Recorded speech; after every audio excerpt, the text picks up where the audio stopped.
Good morning, children, and welcome to your online Sunday school class. Today's lesson is very interesting. But before I tell you what it is about, let's listen to a very groovy song together.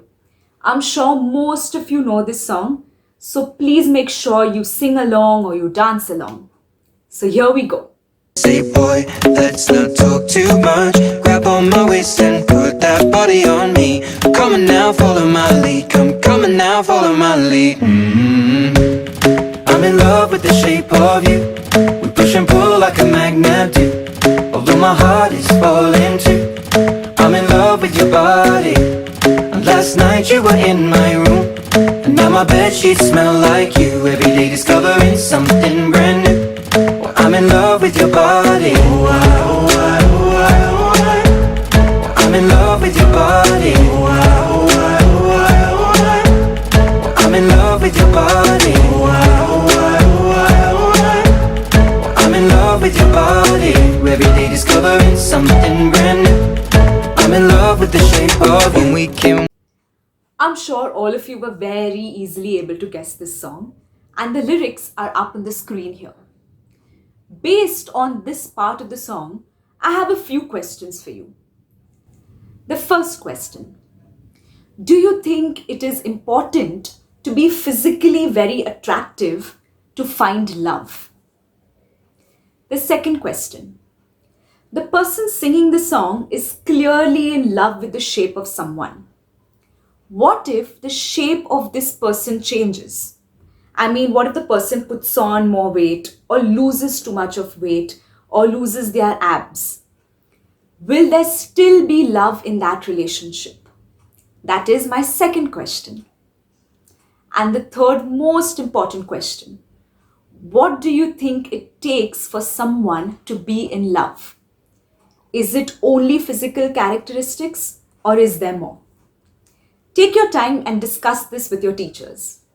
I'm sure most of you, as well as your parents who are watching, are very confused as to why is a Sunday school teacher talking about the shape of you or about physical attraction or about being in love. Well, that's what makes today's class so very interesting. Today we are going to focus on the book Song of Songs, also known as the Songs of Solomon. It is a book which is basically in poetry format, where a woman expresses her undying love for a man. Now, before I reveal too much, let's watch a video together. The Song of Songs. It's a well-known but not so well understood book of the Bible. It's 8 chapters of love poetry.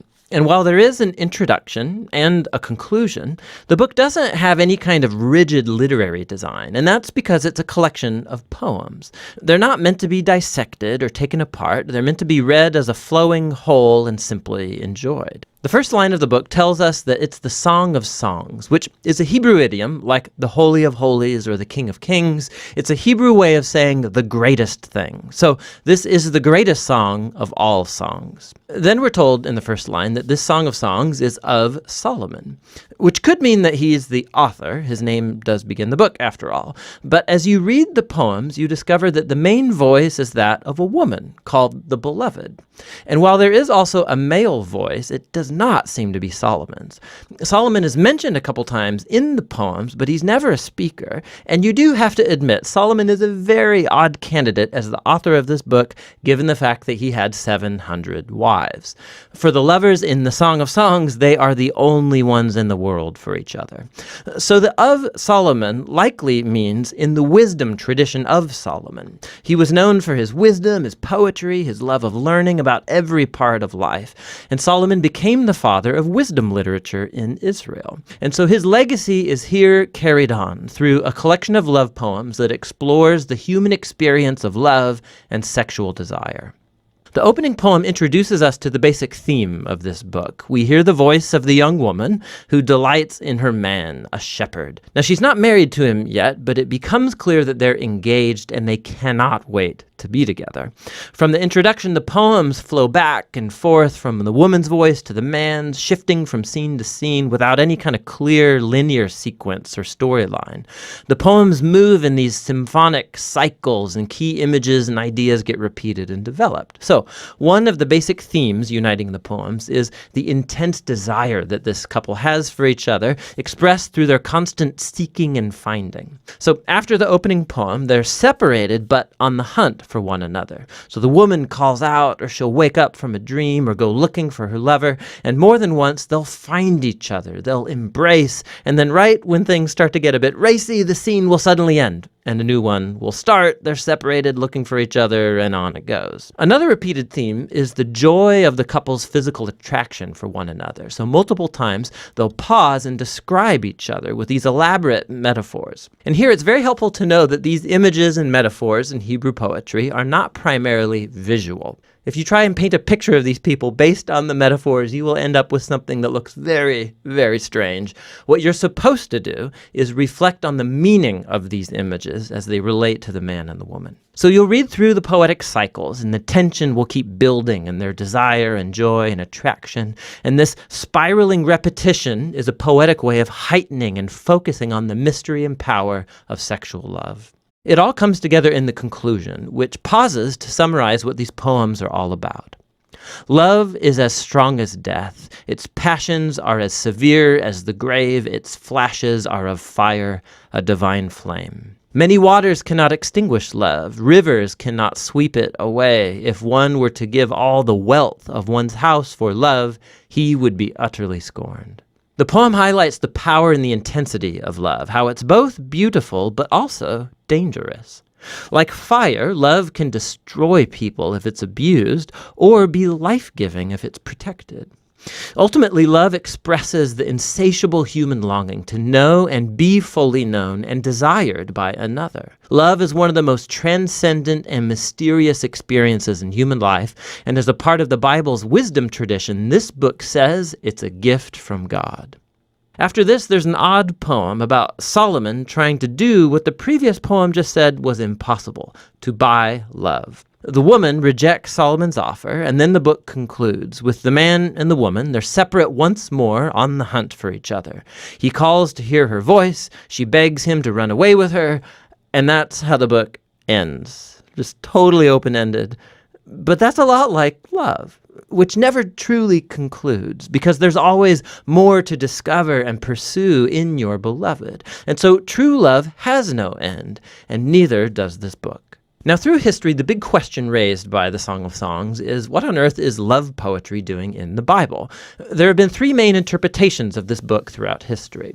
In Jewish tradition, it's been read as an allegory, each character a symbol. So the woman is Israel, the man is God, and their love is a symbol of the covenant between God and Israel made at Mount Sinai and the giving of the Torah. This view flowed into the Christian tradition, but the characters were swapped. So it's about Christ's love for his people, the church. And this interpretation was inspired by Paul's words in Ephesians 5, that a Christian husband's love for his wife is a symbol of Christ's love for the church. What's interesting is that in the last 100 years, archaeological discoveries among Israel's ancient neighbors in Egypt and Babylon has turned up all kinds of ancient love poetry that's very similar in language and imagery to the Song of Songs. We see that love poetry was a meaningful part of Israel's cultural environment, which has led most scholars today to view the Song of Songs as what it presents itself to be, an arrangement of Israelite love poetry reflecting on the divine gift of love. But that doesn't mean that it's only ancient love poetry. There's a key feature of these poems that sticks out when you read them as a part of the Old Testament, and that's the overwhelming use of garden imagery. There are powerful echoes of the Garden of Eden and the idyllic scene between the married couple in the early chapters of Genesis. So the image of the man and the woman naked and vulnerable, but completely unified and safe with one another.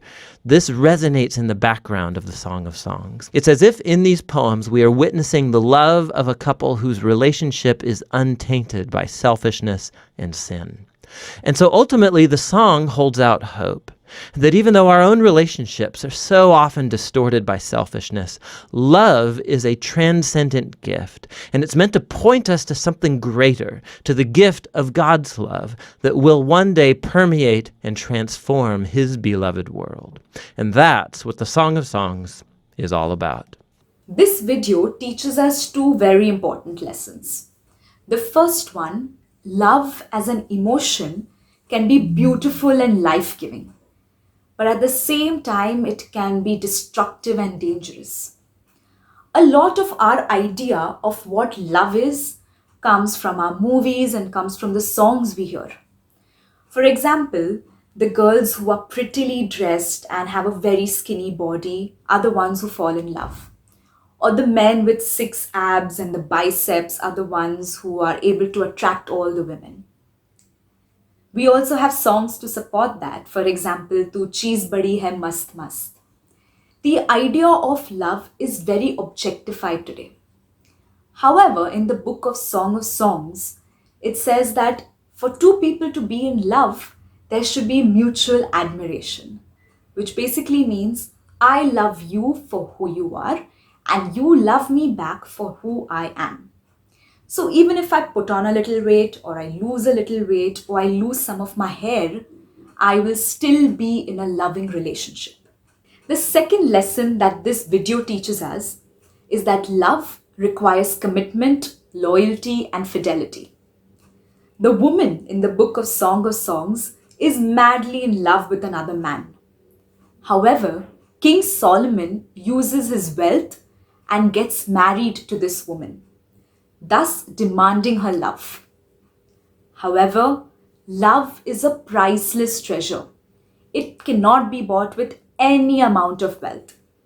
The woman continued to search and find and look out for her love. Thus, the book of Song of Songs is a celebration of a committed love, just like God loved us and He created man and woman to express and to share this very same love.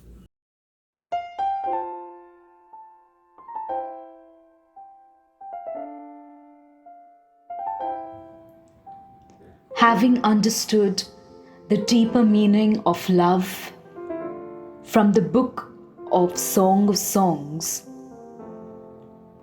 let's come into the presence of our loving Father. Keep all distractions aside and take a comfortable posture. Focus on your breathing as you breathe in and you breathe out. Breathe in and breathe out. Breathe in, breathe out. A reading from the book of Song of Solomon. Set me as a seal upon your heart, as a seal upon your arm. For love is strong as death, passion fierce as the grave. Its flashes are flashes of fire, a raging flame. Many waters cannot quench love, neither can floods drown it. If one offered for love all the wealth of one's house, it would be utterly scorned.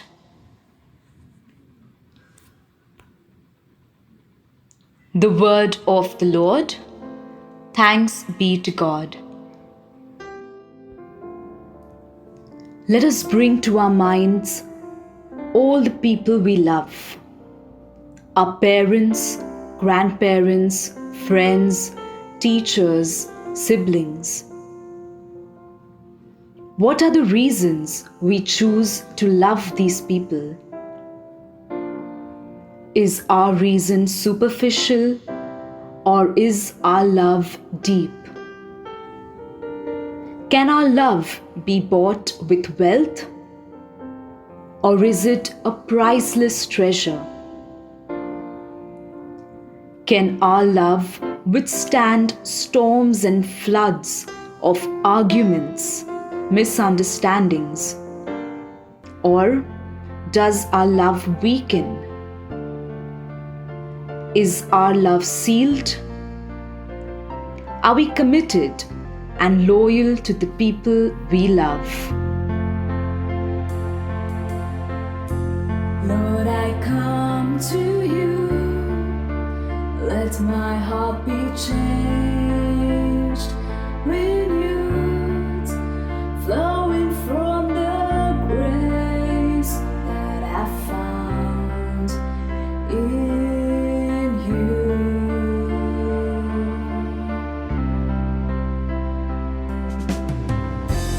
Lord, I've come to know the weaknesses I see in me will be stripped away by the power of your love.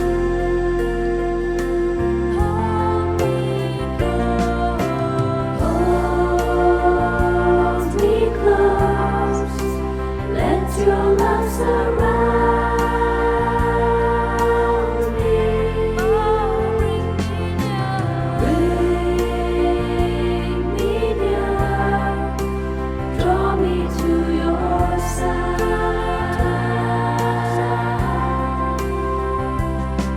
And as I wait, I'll rise up like the eagle, and I will soar with you. Your spirit leads me on in the power of your love. And I will soar with you. Your spirit leads me on in the power of your love. Lord Jesus, help us imitate your unconditionally pure love among all those around us.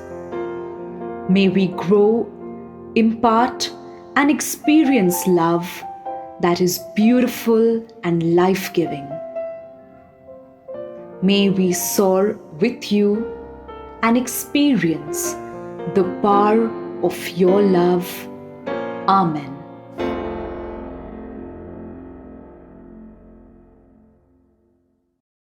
I'm sure all of you have had a very prayerful experience. It is now time for me to give you your activity for the week. We have all heard the song, I'm in love with the shape of you, but we've also gone through the entire lesson on love, and we know that love is not only about the shape of a person or about the physical characteristics. So we are going to rewrite the song. I want you to replace the word shape of you with other qualities in people that can make you fall in love. For example, I'm in love with the way you treat your parents. I'm in love with the way you sing. I'm in love with the way you dance. So make a list of things other than physical characteristics that we can define as love. If you get stuck anywhere with your homework, make sure to ask your parents or any other people you know who are married or committed to one another. So until the next time, stay happy, stay safe, keep loving everyone around you. Have a nice weekend.